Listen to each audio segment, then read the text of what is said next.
The golf links lie so near the mill that almost every day the laboring children can look out and see the men at play. Sarah Norcliffe Cleghorn, who wrote this short poem in 1915, was a reform-minded Quaker, pacifist, and socialist in the rapidly industrializing, capitalist, democratic new world of the United States of America. One source of her inspiration was the work of a pair of intellectual revolutionaries in England more than half a century earlier, Karl Marx and Friedrich Engels. They concluded a short 1848 pamphlet called the Communist Manifesto with these words: "The communists disdain to conceal their views and aims. They openly declare that their ends can be attained only by the forcible overthrow of all existing social conditions. Let the ruling classes tremble at a communist revolution. The proletarians have nothing to lose but their chains. They have a world to win. Proletarians of all countries, unite." Well, Cleghorn, Marx, and Engels were in agreement that capitalism and what they called bourgeois democracy were powerful in the creation of wealth, but inhumane and destructive in its distribution and use. They differed on how to remedy the defects. Cleghorn and like-minded social activists before and after her worked to reform the systems of democracy and capitalism. Marx and Engels worked to abolish them and to put in their place a radically new way of organizing society called communism. By the beginning of the 19th century, new ideas fostered by the Enlightenment and the Industrial Revolution were shaking up Western European and North American societies. These new enduring ideas said things like, experience and reason are better foundations for government and for society than divine rights and feudal privileges. The best hope for future human progress was in science and technology. Every individual person should be free to pursue happiness in his or her own way. And there are no limits to the growth of wealth in a free market industrial society. The reality of free market liberal democracy in the 19th century, however, left much to be desired.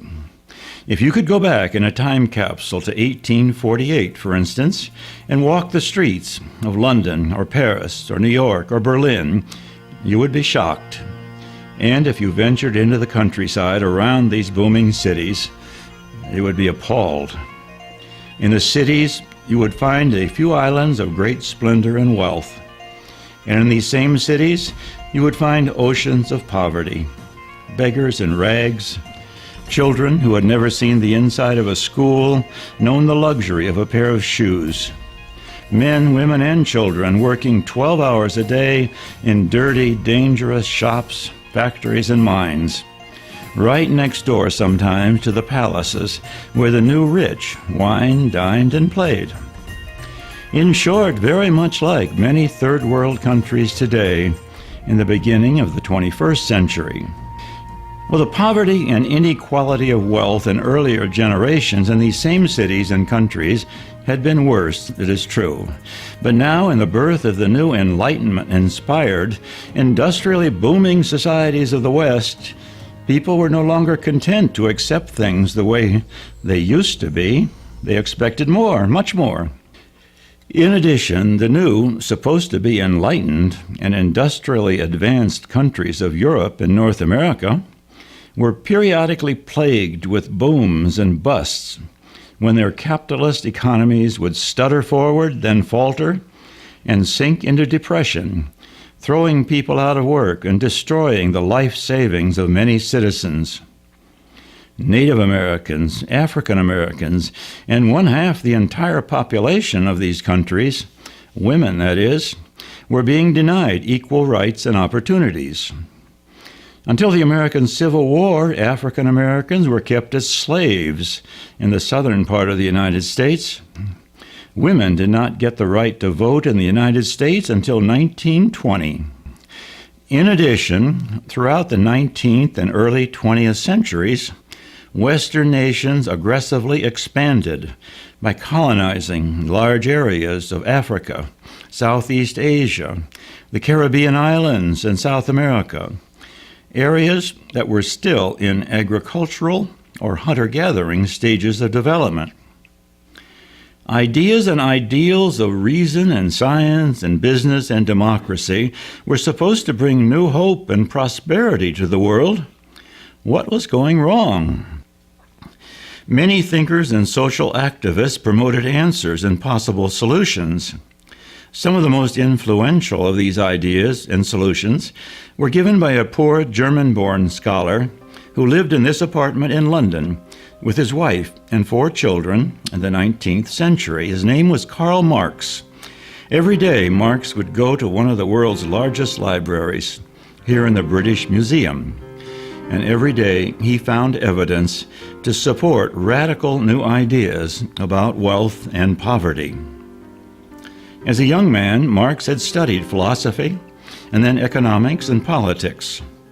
As a young man, too, he met and became a lifelong friend with a like-minded young man from England, Friedrich Engels. Unlike Marx, Engels was rich, the son of a textile mill owner in Manchester, the very center of the Industrial Revolution. Well, Marx and Engels collaborated on many scholarly projects and both became active in revolutionary groups of the day. In 1848, together, they wrote a popular summary of their ideas that was destined to become one of the most powerful single pamphlets ever published, the Communist Manifesto. The Communist Manifesto, along with other scholarly works, especially Marx's monumental work, Das Kapital, soon became the Bibles of a worldwide communist movement, a new secular religion, the inspiration and guide for generations of revolutionaries to come. Unfortunately, as radically amended by the Russian revolutionary Vladimir Lenin, the blueprints for some of the world's most brutal totalitarian states. Like most earth-shaking ideas, the ones promoted by Marx, Engels, and Lenin were clear and simple. All past history, they said, was the history of class struggle, a history of one class exploiting and enslaving another. And just as capitalists had destroyed the feudal classes, now it was time for another class, the working class, the proletariat, as they were called, to destroy the capitalists. In his day and age, and in ours, say modern communists, it was this business class, the bourgeoisie, who had the money and the power, and it was the working class, the proletariat, who had the misery, the wage slavery. And so the solution was simple. Abolish the business class, the bourgeoisie, and let the working class, the proletariat, take the money and the power and run things. Then and only then, when you have a society, indeed a whole world, without classes, will you have a true democracy. In fact, much more than that, you will have a new man, a new woman, a veritable heaven on earth. For indeed, communism came to be a new secular religion, as well as a new economic and political system, and it also fostered the first totalitarian states. States that would try, for the first time in human history, to control not just economic and political activities, but all human activities. Marxist-Leninism was and is very appealing to many people. especially to many young intellectuals who often rebel and reject traditional religions and authorities and yearn to find new meaning in their lives. Unfortunately, in the places where communism triumphed, it did not work out as Marx and Engels imagined. Rather than leading to classless societies of true democracy, it led to totalitarian societies of unspeakable horror. It led to dictatorships of ruthless intellectual minorities over all classes, including the working class. It led to people's democracies that destroyed from 50 to 100 million people pursuing dreams of a classless society. How could that happen? How could ideas of a few intellectuals lead to such tyranny and brutality? Well, one answer is all of the ideas of Marx and other reformers and revolutionaries of the 19th and 20th centuries did not lead to tyranny and brutality. Only some branches of Marxism led to tyranny. Other offshoots led to social democratic reform movements that are still active in reforming and improving capitalist and democratic states today. In both the 19th and the 20th centuries, socialist and social democratic parties and movements, influenced but not dominated by Marxist theory, made significant changes in the industrialized countries of Western Europe and North America. Reformers like the Quaker poet and feminist leader Sarah Norcliffe Cleghorn, union leaders like Samuel Gompers, politicians like Franklin Delano Roosevelt, African leaders like Nelson Mandela, African American leaders like Martin Luther King brought to democratic practice ideas, some of which were originally proposed by Marx and Engels. Ideas like the trade union movement, universal suffrage, progressive taxation systems, free education, unemployment insurance, Social Security, civil rights laws, and indeed much of the modern welfare state.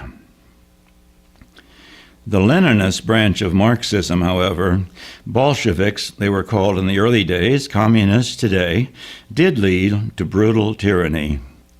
How did this happen? A good part of the reason was the culturally traumatic collapse of the industrializing nation-states of Europe caused by World War I. In 1914, the Crown Prince of Austria was assassinated in Sarajevo, and in a catastrophic failure of decision-making, almost all the countries of Europe were suddenly engaged in a 4-year-long war that turned out to be the most destructive war in world history up to that time. And this war also opened doors that led to both of the world's first totalitarian states, Nazi Germany and Communist Russia. Marx and Engels always predicted that the breakthrough from capitalism to communism would happen in the most advanced industrial societies, most likely Germany or Great Britain. It didn't happen that way. Instead, the breakthrough took place in 1917 in one of the most backward of industrial societies, here in the capital city of Imperial Russia, St. Petersburg. The Bolsheviks at the time were a very small revolutionary political party in Russia, led by two fiery intellectuals, Vladimir Lenin and Leon Trotsky. Both Lenin and Trotsky were born in Russia, but spent most of their adult lives living in exile in Paris, Vienna, Zurich, and New York, living the life of professional revolutionaries, working, reading, writing, organizing, robbing banks, publishing newspapers, fomenting strikes and courting violence, waiting for the right moment. Trotsky was carrying on all these activities from this broken-down building in New York one spring day in 1917, when news came of just such a moment in Russia. Imperial Tsarist Russia was lurching toward chaos. Its armies were in retreat before the Germans in the First World War. There were severe shortages of food, of medicine, of clothing, and shelter. The chaos created opportunities for the revolutionaries, and they took advantage of them. In March of 1917, riots broke out here in front of the Tsar's Winter Palace in St. Petersburg. People were sick and tired of the war. Many were hungry, and many were blaming the Tsar and all the wealthy aristocrats for their plight. Here at the Tauride Palace, a provisional revolutionary government stepped in and took the reins of power from the Tsar. This provisional government was the first democratic government the Russian people had ever known, but it did not last long. When they heard of the riots and the new democratic government, Trotsky and Lenin moved heaven and earth to come out of exile in New York and Zurich. Lenin was able to persuade the German government to transport him and some followers in a sealed train through the front lines of the war to Finland Station here in St. Petersburg. He arrived April 3, 1917, and addressed the waiting crowd as the vanguard of the world proletarian army. Lenin and his followers overthrew the new democratic government by force 6 months later in October of 1917. And after their successful coup, Lenin stepped to the front of the First Supreme Soviet and calmly announced, "We will now proceed to construct the socialist society." Now, Marx had never been very clear what dictatorship of the proletariat might mean. But from the beginning, Lenin was clear, cold-blooded, and decisive. The scientific term dictatorship, Lenin wrote, means nothing more or less than authority untrammeled by any laws, absolutely unstructured by any rules whatsoever, based directly on violence. In a perhaps unconscious echo of the radical revolutionaries who launched the French Revolution 130 years earlier, Lenin's second-in-command, Trotsky, laughed with Lenin at the, quote, Kantian, priestly, and vegetarian Quaker prattle about the sacredness of human life. And together they began a Bolshevik terror that they hoped would, quote, wipe the bourgeoisie off the face of the earth, unquote.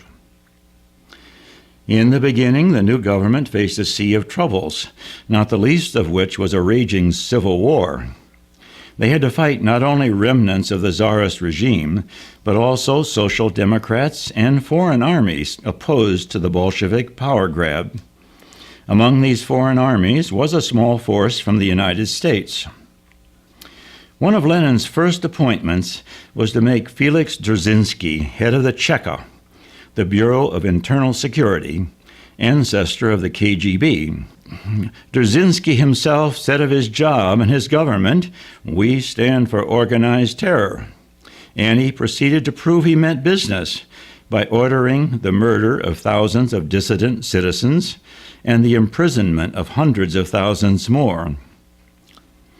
Trotsky, a superb orator and brilliant tactician, performed miracles with the new Red Army. Against all odds, within 2 years, the Bolsheviks had won the civil wars and attained their goal of near total power over Soviet society.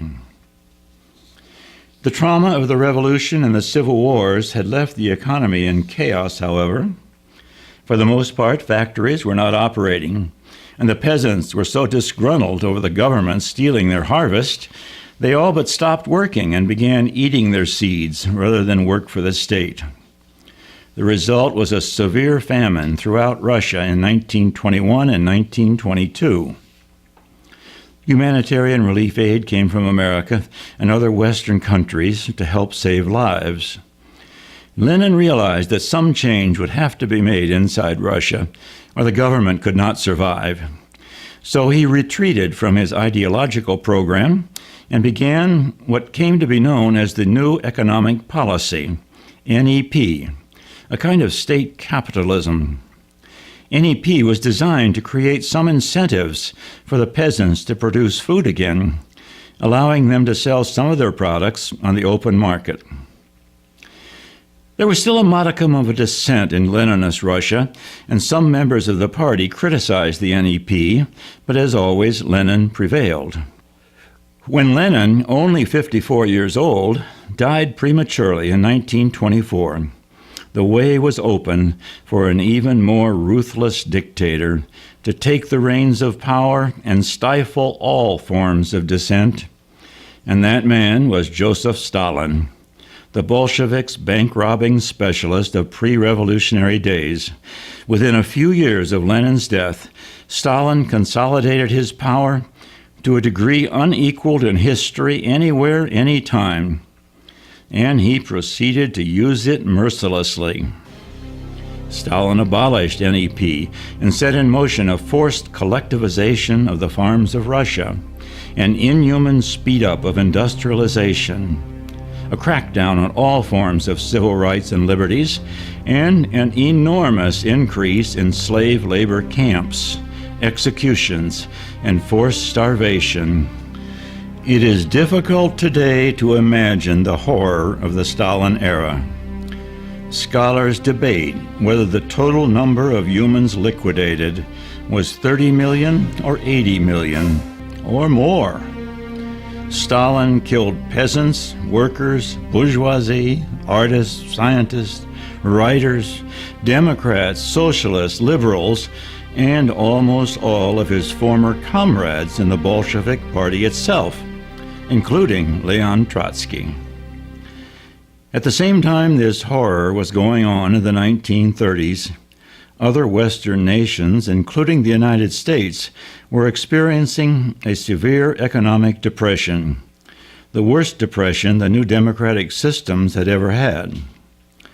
Many intellectual leaders in the Western countries began blaming the depression on the capitalist system itself, and many sincere, humane, and otherwise intelligent people in the West were now looking to and praising the Soviet Union as a model for the future of a more egalitarian and enlightened democracy.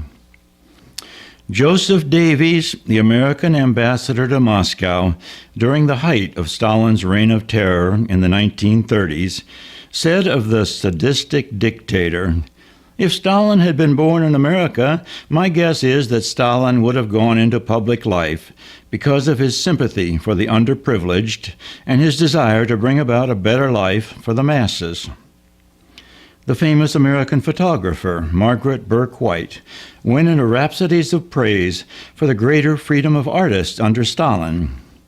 This freedom to experiment and the opportunity to experiment without worrying about the rent and the grocery bill, she wrote, points up more sharply than anything else I can think of the tremendous difference between the opportunities of the artist under a system like that in the Soviet Union and the situation here in America.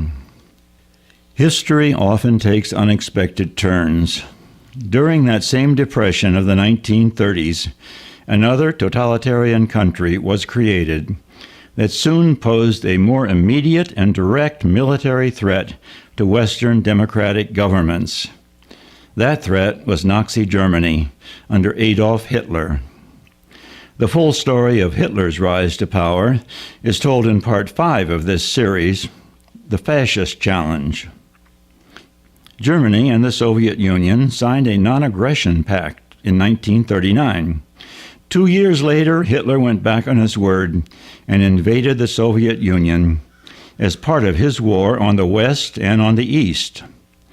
This new war, World War II, brought together strange bedfellows. The democratic countries of England, France, and the United States were allied with the totalitarian state of the Soviet Union against 3 totalitarian states of a right-wing fascist variety: Germany, Italy, and Japan. As the wartime leader of Great Britain, Winston Churchill, said, "I would ally myself with the devil himself to defeat Hitler." Well, the Second World War, even more bloody and destructive than World War I, ended in the unconditional surrender of Germany, Italy, and Japan. This Allied victory marked the end of tyranny in Germany, Italy, and Japan, but it also gave renewed prestige and power to the Soviet Union. After the war, Stalin's armies imposed communist systems on all of the countries of Eastern Europe, including the eastern half of Germany, the Baltic countries, and all of Hungary, Poland, and Czechoslovakia. In Berlin, an ugly but effective wall was constructed almost overnight in 1961 to separate the communist Soviet-occupied East German sectors from the free West German sectors still occupied by Great Britain, France, and the United States. Over the next 30 years, thousands of East Germans would die attempting to scale that wall and escape to freedom in West Berlin. After the war in the Pacific, communists in China, led by Mao Zedong, took power in a civil war. Mao proceeded to use his power much as Stalin had, starving and murdering millions of Chinese peasants, merchants, and intellectuals, as well as destroying the economy and much of the centuries-old Chinese culture in a series of ill-fated great leaps forward and cultural revolutions. Later, in the 1970s, communist-led insurgencies took power in Vietnam and in Cambodia, with equally brutal outcomes. In Cambodia, the communists, led by a Parisian-educated Buddhist named Pol Pot, went to extremes even Stalin or Mao did not consider. The communists, Khmer Rouge as they were called, literally forced all human beings to leave the cities at gunpoint, and then eliminated as many as 1/4 of the entire population of this small country in killing fields like this one. Communists, supported and financed by the Soviet Union, also took power in other countries in Asia, Africa, the Caribbean, and South America during the second half of the 20th century, with similar results. Surprisingly, despite the brutality and suppression of basic freedoms, some intellectuals and political leaders in the East and in the West continued to look on communism as the wave of the future. Most political leaders in the United States, however, Democrats, Republicans, and independents, did not. Learning from the mistakes after World War I, instead of imposing reparations on the defeated countries, the United States, led by President Harry Truman, rushed economic aid to a devastated Western Europe under the Marshall Plan. The United States occupied Japan, helped rebuild its industry and infrastructures, and imposed a democratic constitution on the country.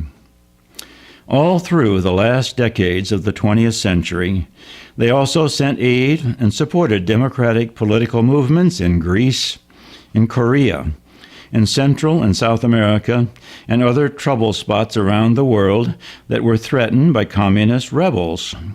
And they pursued a policy of military buildup to contain the communist challenge everywhere. Countries of Western Europe, including a newly democratic West Germany, did recover and prosper in the post-war period. And so too countries of Asia, including a newly democratic Japan and South Korea, recovered and prospered.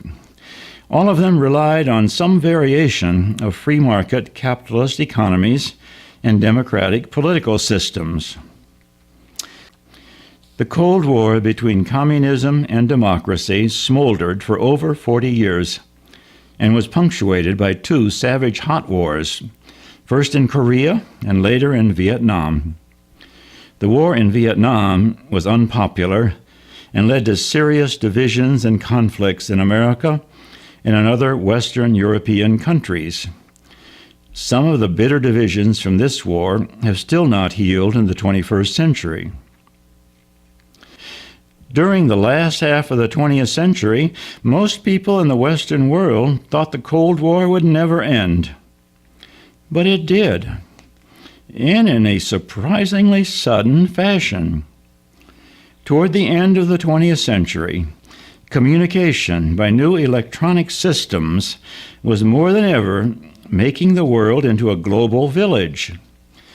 It was becoming clear in the communist countries themselves that the supposed successes of communist states were almost all an illusion, the product of staged media, phony statistics, rigid press control, and wishful thinking on the part of sympathetic intellectuals.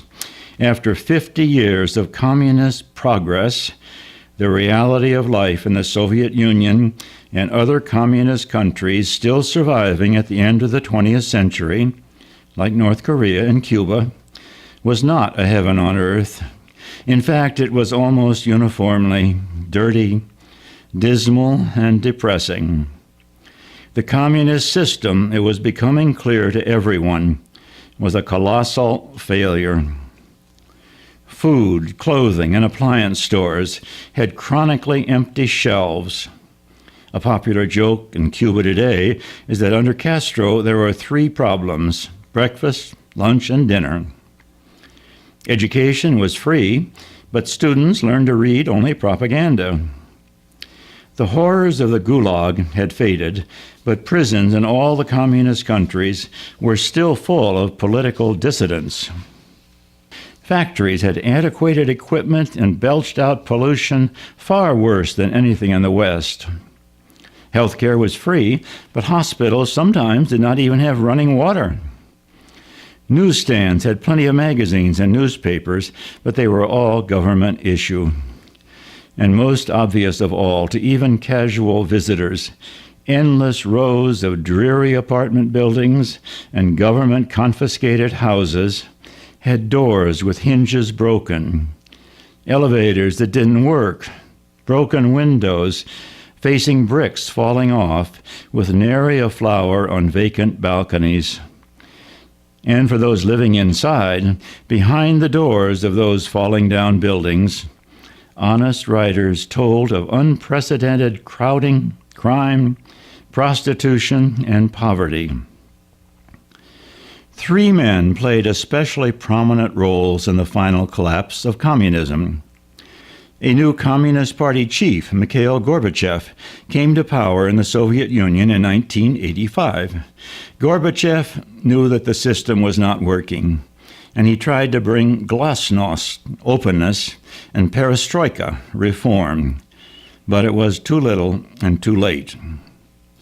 A former Catholic bishop of Krakow in Poland, Karol Marx, knew the reality of life behind the Iron Curtain, and when he became Pope in 1978, he used his new power and prestige to help destroy that curtain.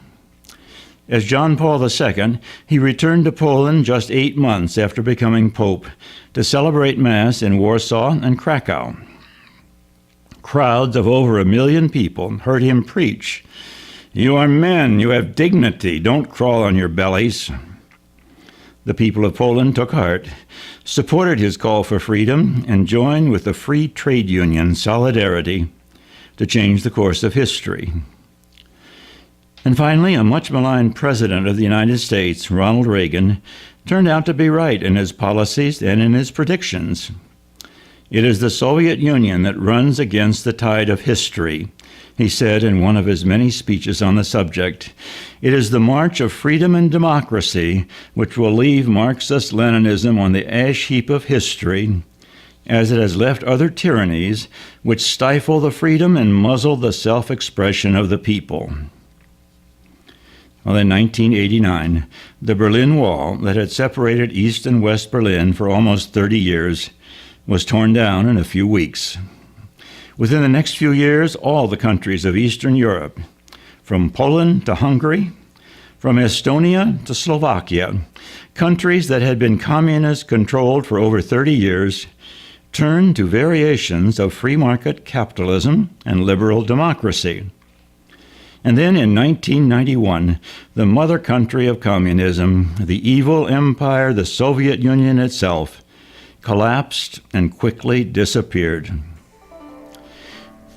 The other major country that remained communist through the last decade of the 20th century was China. China today is still under the political control of the Communist Party. 21st century China, however, has made an about-face from the days of Mao Zedong. Instead of a controlled communist economy, it has embarked on a unique and potentially risky course. It has turned dramatically free market capitalist in its economy and its culture, while remaining communist in its political control. How this contradiction will work out in the next decades of the 21st century remains to be seen. What is clear is that as the 21st century unfolds, free market capitalism and liberal democracy did survive the challenge from the far-left communist movements of the 19th and 20th centuries. In the next chapter of Democracy and World History, we'll look at the challenge in the 20th century from far-right fascist movements.